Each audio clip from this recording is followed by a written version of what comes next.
तुम दोनों कुछ दिन के लिए मेरा वियोग सहन कर लोगे ना? वियोग की क्या आवश्यकता है माता, हम भी आपके साथ चलेंगे। हाँ माता, ले चलिए ना। आपको तप करते देख हमारे तप पर विश्वास भी बढ़ेगा और हम आपकी सुरक्षा भी कर पाएंगे। ठीक है, चलो।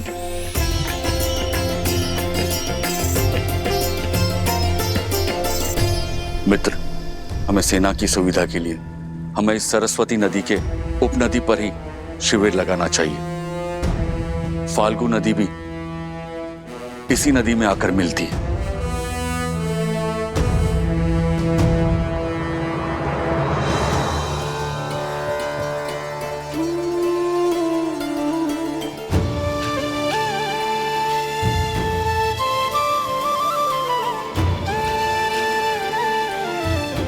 अपनी माता को कभी अकेले छोड़ने को सच नहीं होते लवकुश, और कितने उत्सुक भी है नई बातों को सीखने और जानने के लिए।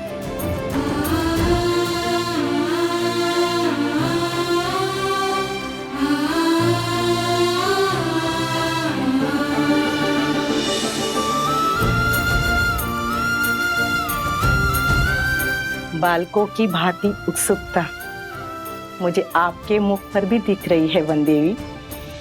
हाँ गुरु माँ, लगता है ये यात्रा जीवन की दिशा और दशा दोनों को मोड़ देगी।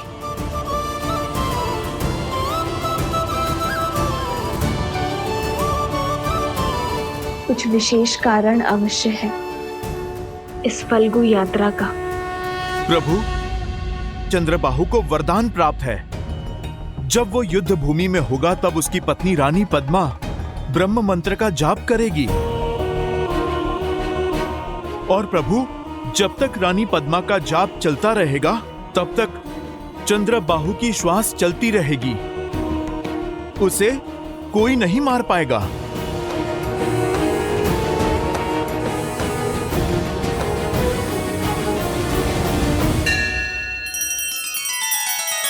श्री रामचंद्र कृपालु भजु मन हरण भव भय दारुणम।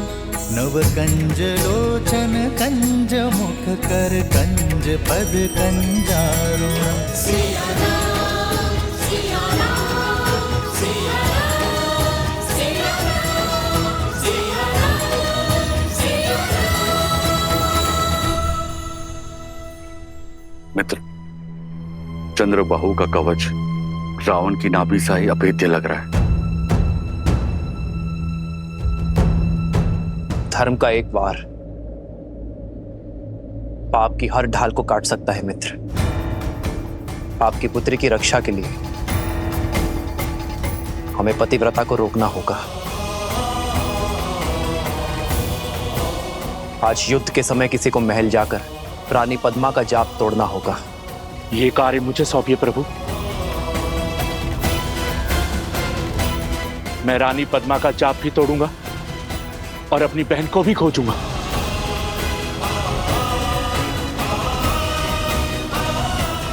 अंगद,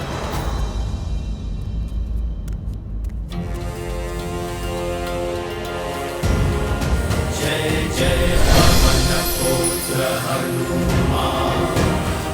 अंगद, ये लो, ये कूट तंत्र यंत्र है। तंत्रों की शक्ति से बना एक मायावी यंत्र। मुझे ये यंत्र महाराज विभीषण ने भेंट दिया था। ये यंत्र अपने बल से लोगों में मिथ्या लड़ाई झगड़े उत्पन्न करता है। तुम्हें महल के भीतर इस यंत्र की आवश्यकता पड़ सकती है।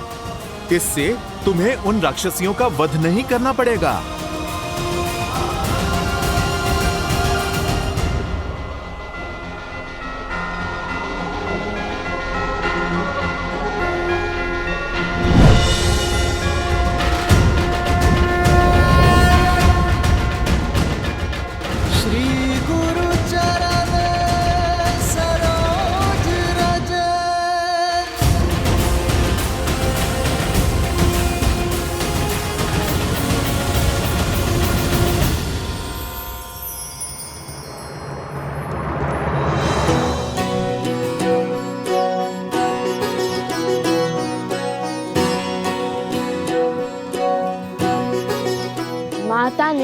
मित्र को साथ लाने की अनुमति दी है।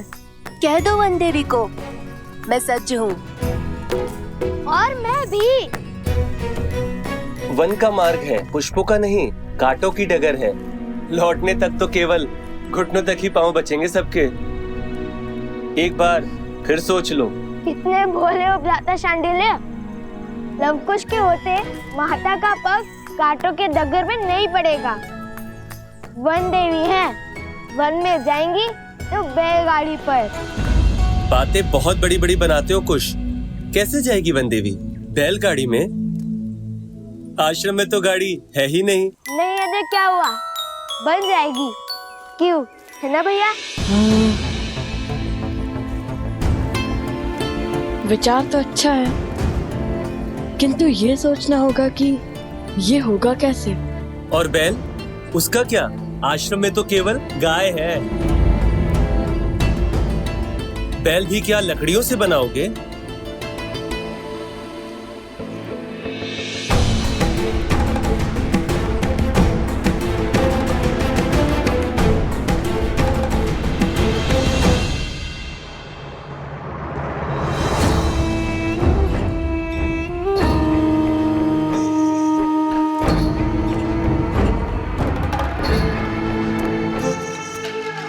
ये दोनों बालक अकेले बाहर क्या कर रहे हैं? देखिए भैया, जुआदारों से निपटने के लिए बिल्कुल सजू मैं। सामने आते ही अंत कर दूंगा उनका। कहाँ खो गए भैया? बैलगाड़ी के विषय में बात करने की क्या आवश्यकता थी? गाड़ी तो भी एक बार को बन जाती। बैल कहाँ से लाएगा इस जंगल में? क्षमा कर दीजिए भैया, वो रोश में भूल गया। अब आपको पता है ना कि मस्तक से लेकर मुख तक जाने वाली नाड़ी के तालमेल में समस्या है, इसलिए मैं पहले बोल देता हूँ और विचार बाद में करता हूँ। लेकिन चिंता मत कीजिए, मैं आंखों में आंसू लेकर माता को कह दूंगा कि मुझसे भूल हो गई। देखना, वो स्वयं ही मना कर देंगी। तो क्या वो रूपी असुर? नहीं, धूम्रासुर। हाँ, ये उचित नाम है। तो धूम्रासुर को पराजित करने वाला लव कुमार अपने मुख से निकले वचन झुटलाएगा? नहीं। भैया, वचन तो मेरे मुख से निकला था। छोटे भाई के मुख से निकले वचनों को निभाना भी बड़े भाई का ही कर्तव्य होता है। आयु और पद के साथ साथ दायित्व भी बढ़ता है। और वैसे भी ये बैलगाड़ी हमारी माता की सुविधा के लिए है। चलो बनाते तुम्हारी बैलगाड़ी। कुल्हाड़ी कहाँ है? कुल्हाड़ी दो। कहाँ है कुल्हाड़ी? वो कुल्हाड़ी पकड़ने के लिए हाथ रिक्त नहीं थे ना भैया। अरे वृक्ष कैसे काटेंगे?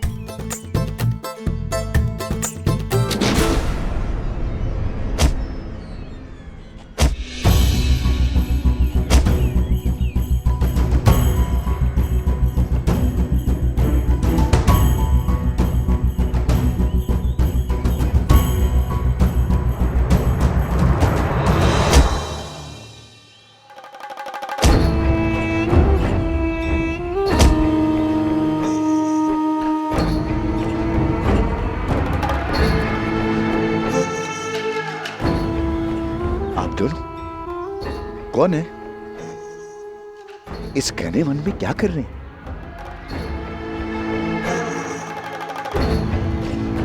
भय नहीं लगता है? भय को हमसे भय लगता है। वन देवी के पुत्र हैं हम। क्या क्या कहा? वन देवी के पुत्र हैं हम। क्या क्या कहा? फिर से कहना। मेरा भाई कहना चाह रहा है कि जब उसका सिर घड़े के भीतर होता है तब उसे किसी का भय नहीं होता, क्योंकि हम वन देवी के पुत्र हैं।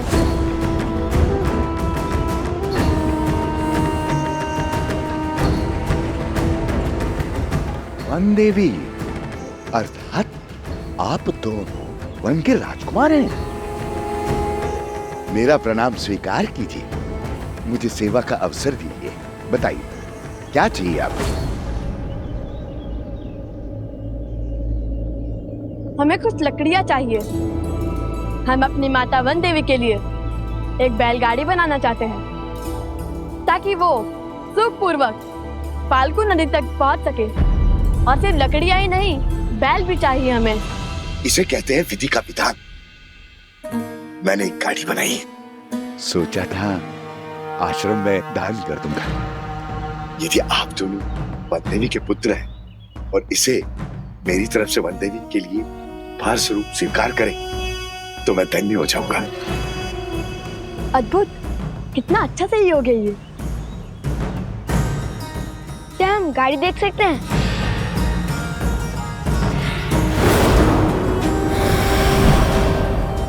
अवश्य अवश्य, नेकी और पूछ पूछ।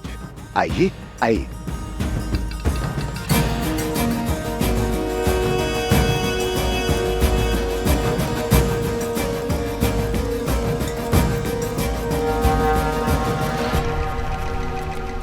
वाह भैया, कितनी बड़ी और सुंदर गाड़ी है।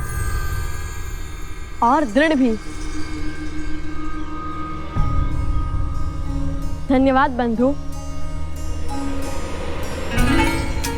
अब हमें एक बैल की आवश्यकता है। ओह ओह, जहाँ चाह होती है वहाँ राह होती है। अभी वहाँ मैंने सेतु के पास कुछ गायों और बैलों को चरते हुए देखा है, किंतु वे वन्य वृषभ हैं, उन्हें नियंत्रित करना सरल नहीं होता। तो लवकुश मायावी असुरों को धूल चटा सकते हैं, उनके लिए बैलों को वश में करना कौन सी बड़ी बात है? क्यों, है ना भैया? सत्य वचन, सत्य वचन। हम अभी बैल का प्रबंध करते हैं। कुछ शीघ्रता से चलो, हमारे पास अधिक समय नहीं है।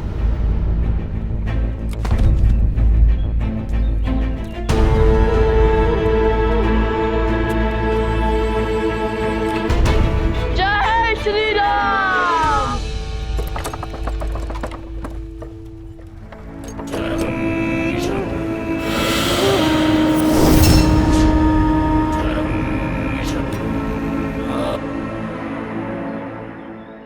वृषभासुर,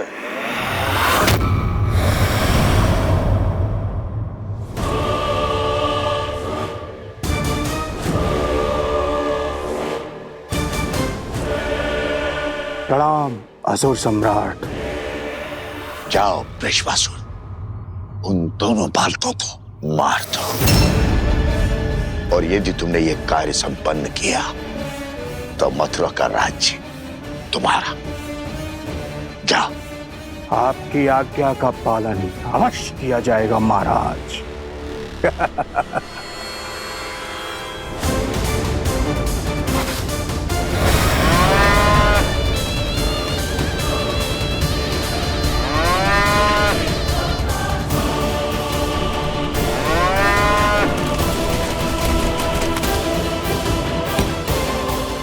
आज लवकुश के अंत के साथ साथ राम और सीता के त्याग का भी अंत हो जाएगा।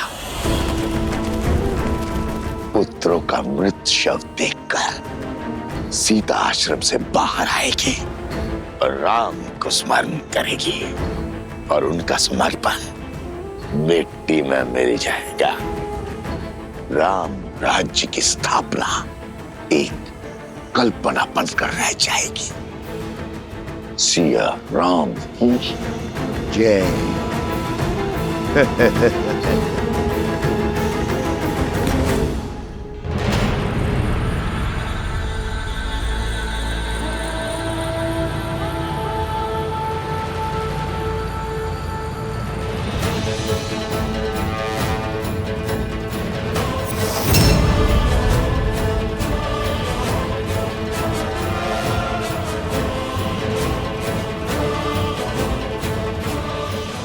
आज एक बार फिर अधर्म के अंत के लिए हम सब साथ खड़े हैं। चलिए एक बार फिर उन दुष्ट राक्षसों को धर्म का बल दिखाते हैं।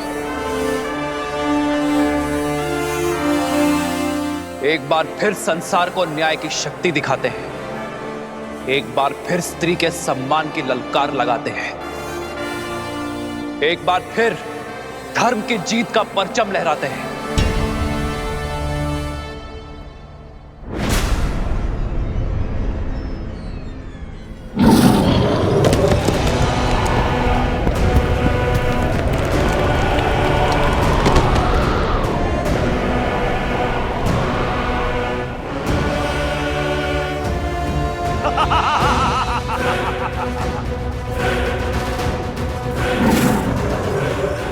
इसे मैं संभालता हूं। और मैं चंद्रबाहु को। पहले मेरी रची पहली बाधा को तो तोड़ दो, फिर मुझसे लड़ने आना मूर्ख वानरों। प्रहार।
तुम्हारा कोई प्रहार मुझे नहीं मार सकता।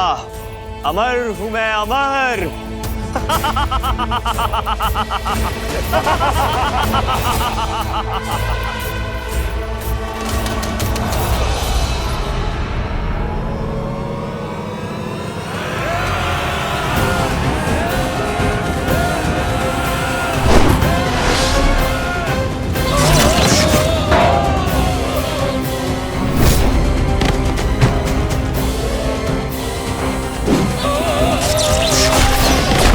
हनुमान, अंगद का कोई संदेश आया? नहीं प्रभु।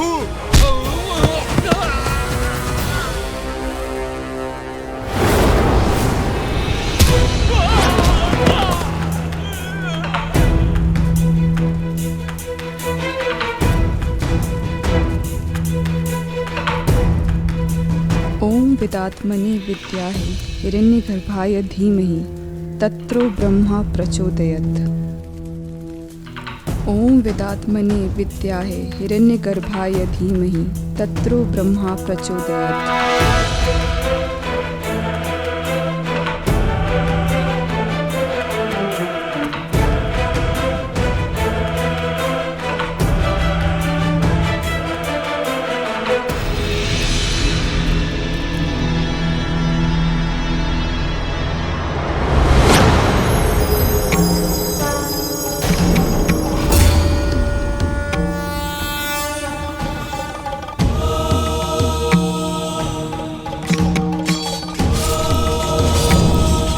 ओम विदात्मने विद्याहि हिरण्यगर्भाय धीमहि तत्रो ब्रह्मा प्रचोदयात्।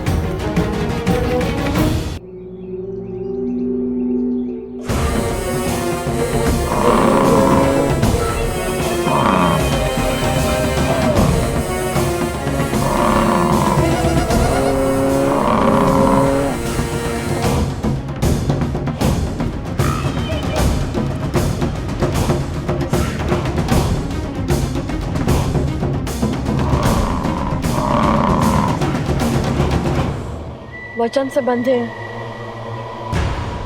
इसे तो पकड़ना ही होगा ना।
मैं कैसे ज्ञात हुआ कि बैल की नाक में डाली डालते से वो शांत हो जाएगा?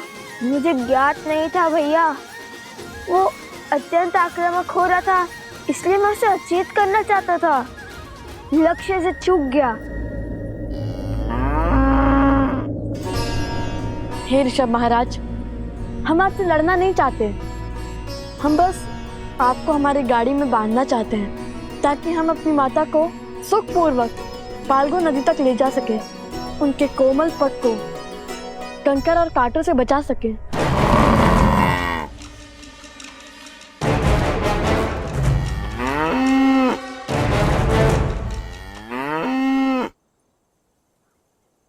भैया लगता है मान गया।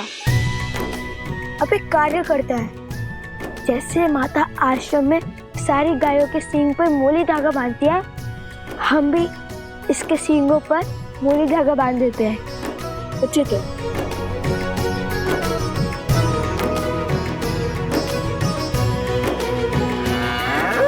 जाओ भैया। जा। सच्ची में जाओ? जा। सच्ची में? अरे जाओ।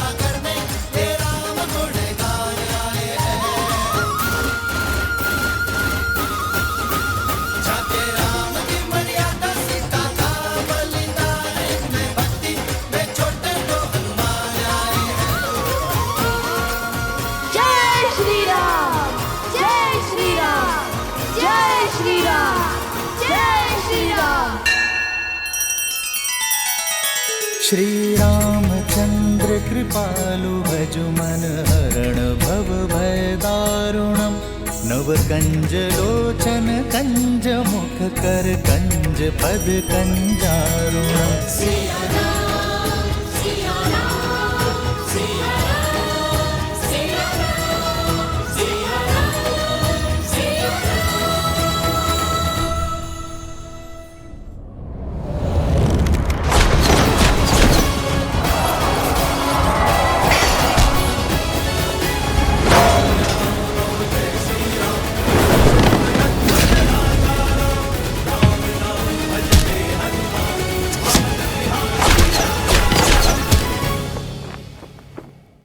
विदात्मनि विद्याहे हिरण्यगर्भाय धीमहि तत्रो ब्रह्मा प्रचोदयत्।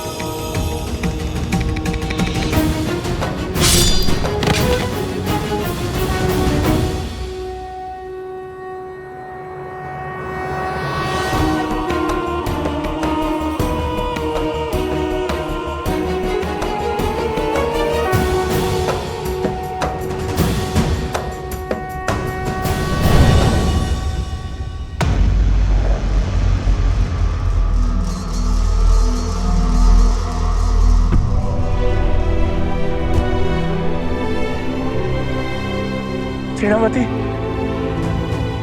आंखें खोल बहन।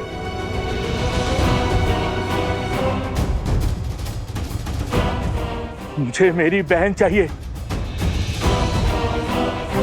क्या किया तुमने मेरी बहन के साथ?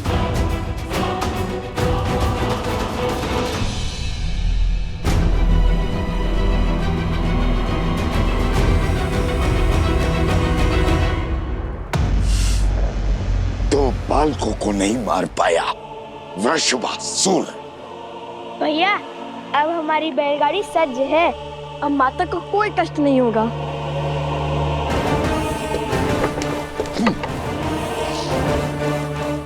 अब आज से तो केवल चंद्रबाहु से।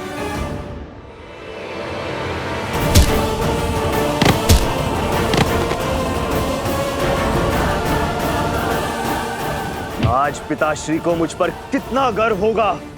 मैं शीघ्र ही राम की मृत्यु का शुभ समाचार दूंगा।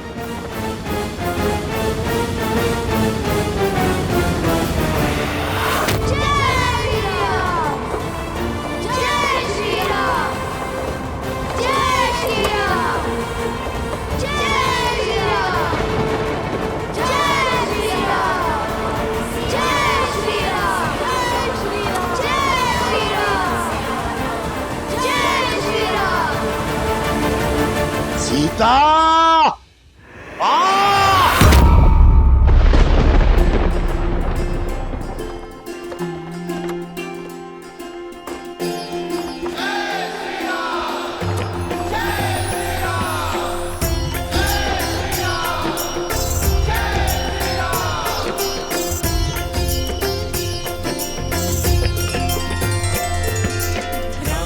अयोध्या की ध्वजा है। लगता है ऋषियों का कोई समूह उस पावन धरा में प्रवेश करने वाला है।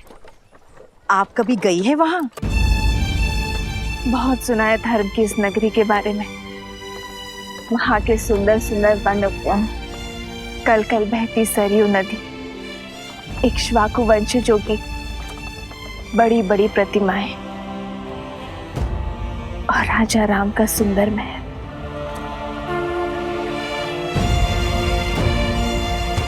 सच अद्भुत है श्री राम और उनकी नगरी। देखो अयोध्या का ध्वज। संकेत समझ रहे जादूगर? शीघ्र ही गुरुदेव हमें अयोध्या में प्रवेश करने की आज्ञा देंगे।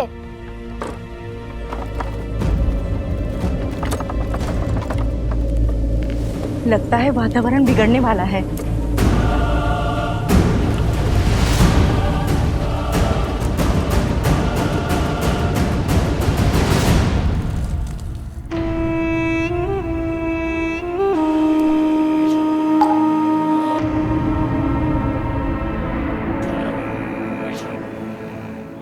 जागो, मैं तुम्हें अपना रूप, अपना स्वरूप, अपनी पहचान देता हूं।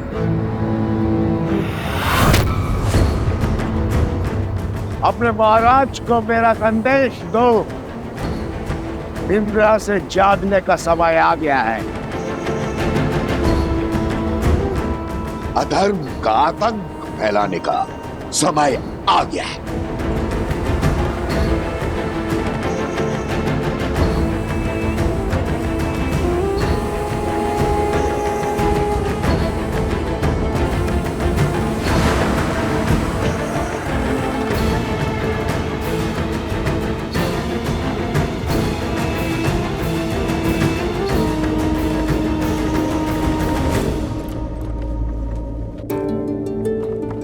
ध्यान से सुनो। शीघ्र ही हम गांव में प्रवेश करने वाले हैं। जब तक माता फाल्गु नदी में तप कर रही हैं, क्यों ना तब तक हम थोड़ा भ्रमण कर ले, सुंदर सुंदर घर, उपवन, मंदिर आदि देख ले, लड्डू पेड़े खा ले। क्यों, कैसा विचार है? यह विचार तो बहुत अच्छा है, किंतु मेरे मन में एक विचार और आ रहा है। एक बात बताओ, सच में ये ऋषभ उतना भव्य है जितना तुमने कहा था? लगता तो बड़ा शांत है, इतना भयंकर था वो, तो तुमने पकड़ा कैसे? क्या कहा तुमने? कुश ने इस बैल को पकड़ा?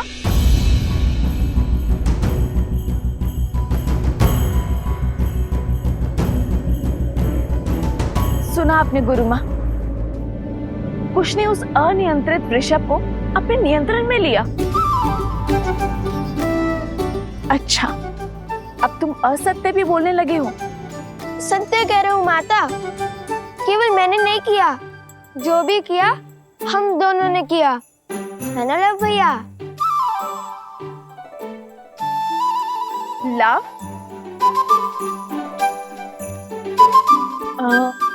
क्या हुआ माता?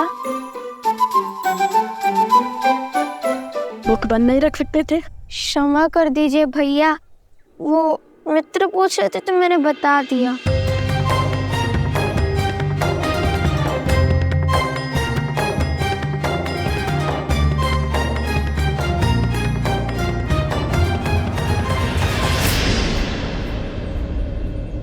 माता!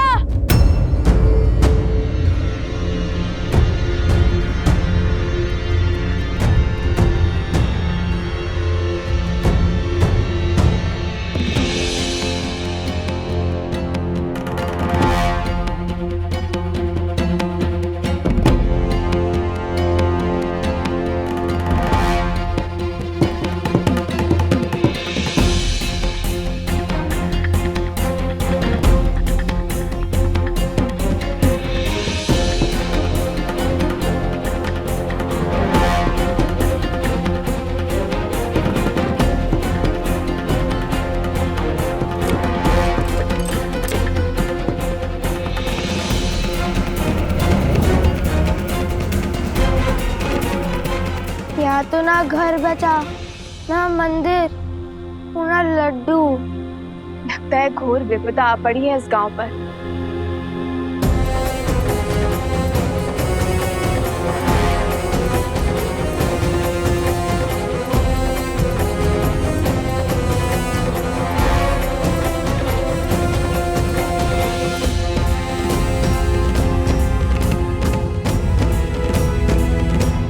सब कुछ उजड़ा हुआ है माता, परंतु वो देखो उत्तर की ओर, वहाँ अभी भी एक वृक्ष है, घना वट वृक्ष।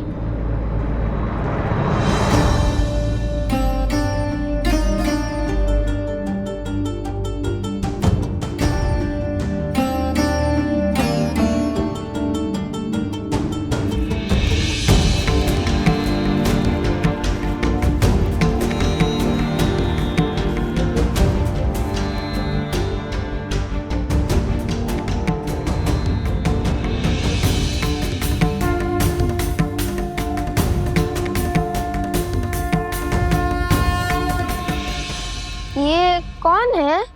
हमारे रक्षक हैं ये ना होते तो उस दुष्ट ने सारी सृष्टि को दूषित कर दिया होता।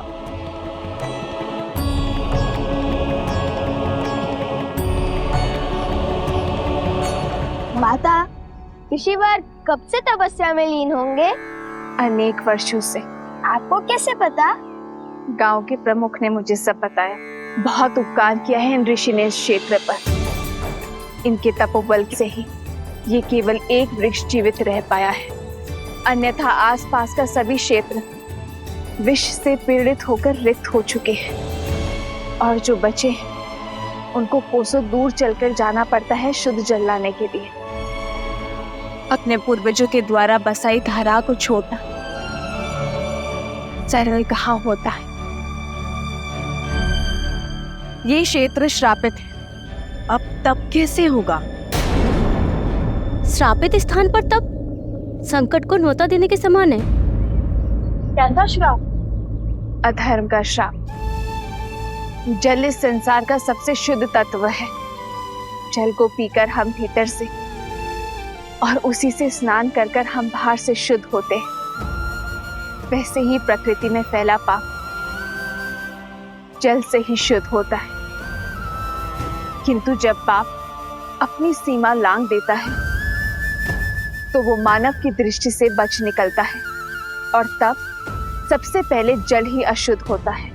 पाप को रोकने के लिए पापियों का संहार करना ही होगा। बताइए कौन है वो दुष्ट? भिन्न भिन्न असुरों के कुल और उनका नायक ऋषि असुरी के तपोबल ने उसे यहाँ नदी के नीचे बांधा है ताकि उसका प्रकोप इस क्षेत्र तक ही सीमित रहे। किंतु उसके यहाँ बनने के कारण उसने इस भूमि और यहाँ के जल को भी विषैला कर दिया है। अब उस पापी का अंत ही इस क्षेत्र के पाप का अंत करेगा। इतने वर्षों में उस असुर ने इस नदी में अपनी सत्ता स्थापित कर दी है। इस नदी तल में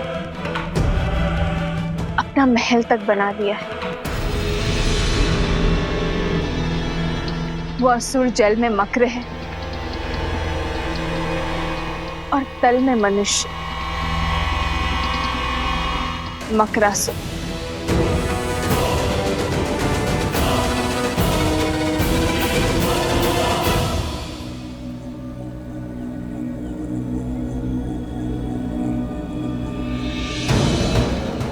आओ मकरासुर, आओ, तुम्हारी ही प्रतीक्षा थी।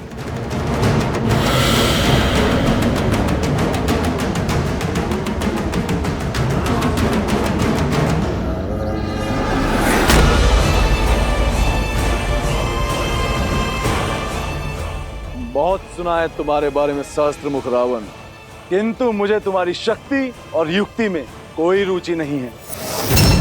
मैं यहाँ केवल तुम्हारे रक्त का मान रखने के लिए आया हूँ। सुमाली जैसे असुर और पुलस्त्य जैसे महान ऋषि का अंश जो है इसमें। युक्ति को तुम्हारी शक्ति की आवश्यकता है मकरासुर। असुर कुल के अस्तित्व का प्रश्न है मकरासुर। क्यों मुख मत मोड़ो। देवासुर संग्राम के अंत के साथ मानवों और असुरों के संग्राम का शंखनाद हो गया। पूरी मानव जाति एक साथ असुरों के विरुद्ध आकर खड़ी हुई है। ऋषि यज्ञ और तप से हमारी शक्ति छीन करते आए हैं। ऋषि साधारण मनुष्यों के सहायक बन बैठे हैं और मनुष्य ऋषियों के संरक्षक। जल के बाहर जो भी हो, मुझे उससे क्या। मैं अपने राज्य में सुरक्षित हूं। देखो, धरा पे कैसा अकाल छाया है और यहाँ नीचे मैं साक्षात देवराज की भांति आनंद में मग्न हूं। ये राजपाट मेरे बल का प्रमाण है। गांव के गांव मेरे भय से खाली हो गए।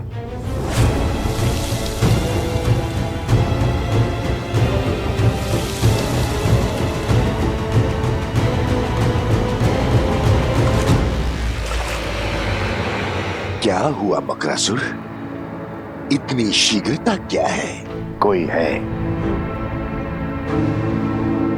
जिसके तप के बल से तुम फल्गु नदी की सीमा से बंधे हुए हो, जिसके कारण तुम क्षण भर से अधिक जल के बाहर नहीं रह सकते हो। ऋषि कर्ण का शिष्य ऋषि असुरी बरसों से तप कर रहा है, किंतु मुझे क्षति नहीं पहुंचा पाया।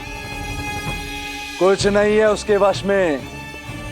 अगले 100 वर्षों में उसी पेड़ के नीचे उसका शरीर कीटों का भोजन बनेगा। फिर मैं स्वतंत्र होकर इस नदी के पार जा पाऊंगा और पलक झपकते ही मेरे 100 वर्ष बीत जाएंगे। यदि शत्रु एक से अधिक हुए तो, और 100 वर्ष यदि अनंत काल में परिवर्तित हो गए तो किसकी बात कर रहे हो? कौन है वो? वही जिसने धर्म की स्थापना का बीड़ा उठाया है। कौशल नरेश श्री राम।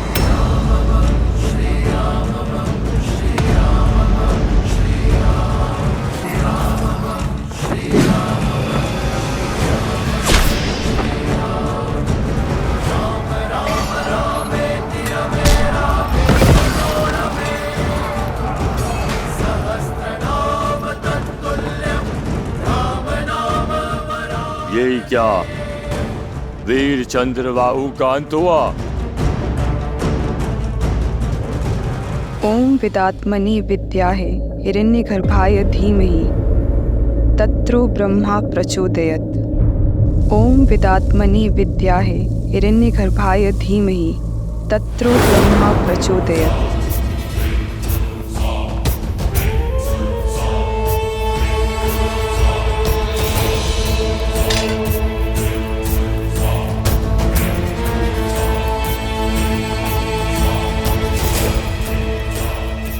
तुम्हें क्या लगता है राम, तुम इतनी सरलता से मुझे मार पाओगे?